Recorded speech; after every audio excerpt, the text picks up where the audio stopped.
आज आम प्रस्तुत करवा गाजर हलुआ पुणी सरल तरीके केमिति आपण माने घरे पूरा प्रस्तुत करें घर बेसिक सामग्री रे। तो से रेसिपीटी आज आपण मानक मु शेयर करी। तो फुल वीडियो को वाच करंतु आपण माने देखि जानी पड़थिबे तार टेक्सचर देखंतु पूरा पाखरु देखुची। गोटे प्लेट को बाहर करी बहुत ही यूनिक स्टाइल रे बनीची बिना खोआरे भी खोआर स्वाद आसीबो। तो गाजर हलुआ पूरा देखिए जदि आपण माने प्रथम थर भी बनाउछन ना सी परफेक्ट बनिबो। तो जदि फुल वीडियो वाच करिकी बनेबे तो जो माने गाजर हलुआ खाइबा पसंद करंतिनी भी सेही माने भी मागी खाइबे। ता ऊपर ड्राई फ्रूट भी ऐड करबा जे कोनोसी मीठा जिनिस रे जदि ड्राई फ्रूट ऐड कर देबे ना तार स्वाद ही से बढ़े दै थाए। तो फुल वीडियो को वाच करंतु। तो चलंतु लेट न कर रेसिपीटी आज आमे प्रस्तुत करबा।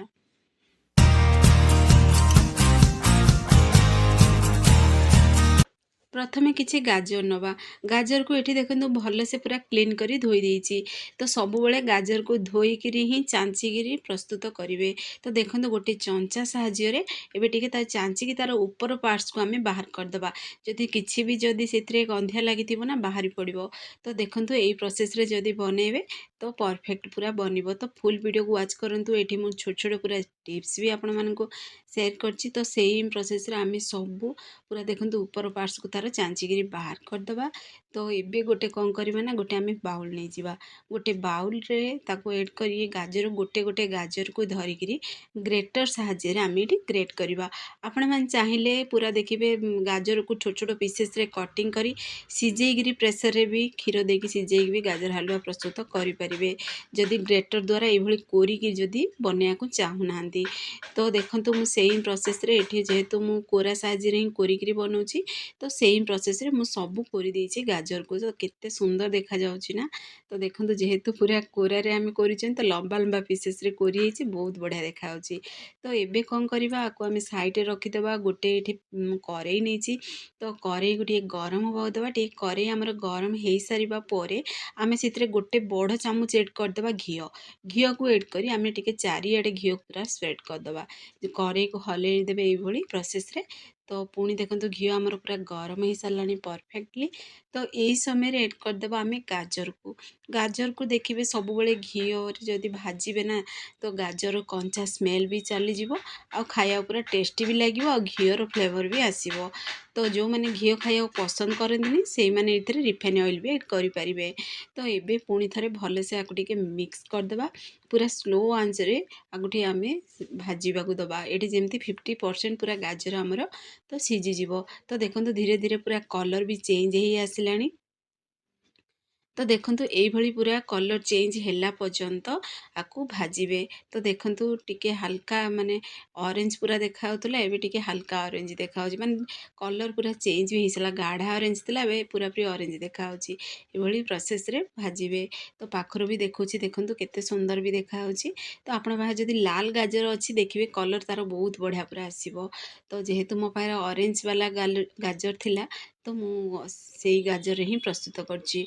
तो पुणी देखंतु एठी नेछि गोटे ग्लास क्षीर नेछि। एठी फुल फेट क्षीर नेछि बा क्षीर को मु सिझेकी सेतिरे ऐड करची। जेतिकी आपण माने गाजर नेथिबे से अनुसार सेतिरे क्षीर ऐड करिवे। तो एबे आमे हाई फ्लेम रे टिके क्षीर पूरा सुखिला पर्यंत आकु टिके आमे एई भली आमे सिझिबा को दबा। सेति भितरे हमर गाजर भी सिझि जिवो आउ जेहेतु आमे बिना खोआर भी प्रस्तुत करचोनी तो क्षीर भी सेतिरे ऐड करी खोआर भी फ्लेवर आसीबो। आउ टिके टेस्ट को बढ़ाबे पूरा पूरी खोआर टेस्ट आसीबा पई भी आमे आगु ऐड करबा। तो एबे ता पूर्व दबा स्वाद अनुसार लूण। जे कोनोसी मीठा जिनिस रे जदि लूण को ऐड कर देबे ना ता स्वाद ही बढ़ी जाय थाए। तो एबे आमे भलो से आकु मिक्स कर दबा। तो देखंतु एई प्रोसेस रे पूरा मिक्स करिवे। पूरा क्षीर को टिके आमे सुखिबा को दबा। तो क्षीर टिके हल्का एई भली हाई फ्लेम रे जदि आपण माने बनेबे तो क्षीर पूरा सुखी जीवो। तो देखंतु धीरे धीरे पूरा सुखी भी आसिलानी। तो एई समय रे तो खोआर टेस्ट आनिबा पई आमे इथरे ऐड करबा 50 ग्राम रो अमूल ऐड करची। तो एडा पूरा पूरी ऑप्शनल अछि। आपण माने चाहिले ऐड करिवे नले स्किप भी करि परिवे। तो केवल क्षीर रे भी बनै परिवे। किंतु देखिबे अमूल की खोआ जदि गाजर हलुआ रे ऐड करिवे तो देखिबे स्वाद को से बढ़े दै थाए। तो आपण माने जानि ही पारिबेनी जे आको गाजर हलुआ पूरा खाउचंदी बोली एई भली टेक्सचर आसीबो खोआर केवल जदि आपण माने गाजर रे अमूल ऐड करचंदी कि खोआ ऐड करचंदी। तो एबे आमे सेथिरे ऐड कर दबा अल्प टिके गुजराती बा अळेइच को मु ଗୁଣ୍ଡ କରିକିରି ଏଡ଼୍ କରିଛି। ଏଇଟା ପୁରାପୁରି ଅପସନାଲ୍ ଅଛି, ତ ଆପଣମାନେ ଚାହିଁଲେ ଏଡ଼୍ କରିବେ, ନହେଲେ ସ୍କିପ୍ କରିପାରିବେ। ଯାହା ବି ଫ୍ଲେଭର୍ ପସନ୍ଦ, ମାନେ ଗୋଲାପ ଜଳ ବି ଚାହିଁଲେ ଏଡ଼୍ କରିପାରିବେ। ତ ଦେଖିବେ ଯଦି ଏଇଥିରେ ଅଳିଚଉ ଗୁଣ୍ଡ କରି ଏଡ଼୍ କରିବେ ନା ଗାଜର ହାଲୁଆରେ, ତାର ସ୍ୱାଦଟା ବହୁତ ବଢ଼ିଆ ଆସିବ, ବାସ୍ ତାର ଫ୍ଲେଭରଟା ବହୁତ ବଢ଼ିଆ ଆସିବ। ତ ପୁଣି ଦେଖନ୍ତୁ ଏଇ ଡ୍ରାଇ ଫ୍ରୁଟ୍ରେ ମୁଁ ଅଳ୍ପ ଟିକେ କିସମିସ୍, ଅଳ୍ପ ଟିକେ କାଜୁକୁ ଘିଅରେ ଭାଜି ଦେଇଥିଲି। ଅଳ୍ପ ଟିକେ ଆମେ ରଖିଦେବା ସାଇଡ଼୍ରେ, ଆମକୁ ଆଗକୁ ଦରକାର ହେବ, ତ ଆଉ ବାକି ସେଇଥିରେ ଡ୍ରାଇ ଫ୍ରୁଟ୍ ଏଡ଼୍ କରିଦେବା। ଆପଣମାନଙ୍କୁ ଯାହା ବି ଡ୍ରାଇ ଫ୍ରୁଟ୍ ପସନ୍ଦ ଆପଣମାନେ ଏଇଠି ଏଡ଼୍ କରିପାରିବେ। ତ ଭଲସେ ଟିକେ ମିକ୍ସ କରିଦେବା। ମିକ୍ସ କରି ଆଉ ଟିକେ କ୍ଷୀରକୁ ଟିକେ ଶୁଖିବାକୁ ଦେବା। ତ ପୁଣି ଆମେ ସେଇଥିରେ ଏଡ଼୍ କରିଦେବା। ଏଇ ସମୟରେ ଲାଷ୍ଟରେ ଏଡ଼୍ କରିବା ଚିନି। ସବୁବେଳେ ଦେଖିବେ ଲାଷ୍ଟରେ ଏଡ଼୍ କରିବେ। ଚିନି ଏଡ଼୍ କଲା ମାନେ ଦେଖିବେ ତାର କଲର୍ ପୁରା ଚେଞ୍ଜ ହେଇଯିବ ଗାଜର ହାଲୁଆର। ତ ଏବେ ଆମେ ଭଲସେ ମିକ୍ସ କରିଦେବା। ପୁଣି ଥରେ ହାଇ ଫ୍ଲେମ୍ରେ ହିଁ ମିକ୍ସ କରିବା।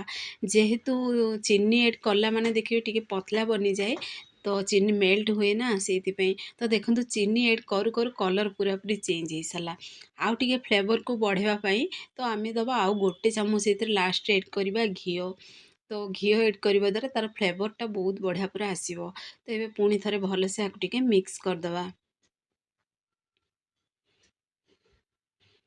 ତ ଏଇ ପ୍ରୋସେସ୍ରେ ମିକ୍ସ କରିବେ। ତ ଦେଖନ୍ତୁ ପୁରାପୁରି କ୍ଷୀର ପୁରା ଶୁଖି ବି ଗଲାଣି।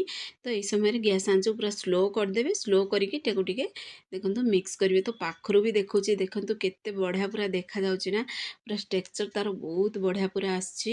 ତ ଲାଇଟିଂ ପାଇଁ ଆହୁରି ପ୍ରପର୍ଲି କଲର୍ ଦେଖାଉନି, କିନ୍ତୁ ବହୁତ ବଢ଼ିଆ ପୁରା କଲର୍ ଆସିଛି। ଆଉ ତାର ସ୍ମେଲ୍ ବି ବହୁତ ବଢ଼ିଆ ଆସିଛି। ତ ଏବେ ଚାଲନ୍ତୁ ଆପଣମାନଙ୍କୁ ଗୋଟେ ପ୍ଲେଟ୍କୁ ବାହାର କରି ମୁଁ ଦେଖାଇ ଦେଉଛି।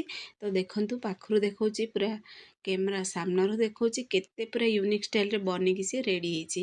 ତ ଆପଣମାନେ ଘରେ ଆକୁ ନିଶ୍ଚୟ ଟ୍ରାଏ କରନ୍ତୁ। ଭିଡ଼ିଓଟି ଯଦି ପସନ୍ଦ ଆସିବ ତାହେଲେ ସାଙ୍ଗମାନଙ୍କୁ ସେୟାର କରନ୍ତୁ, ଲାଇକ୍ କରନ୍ତୁ।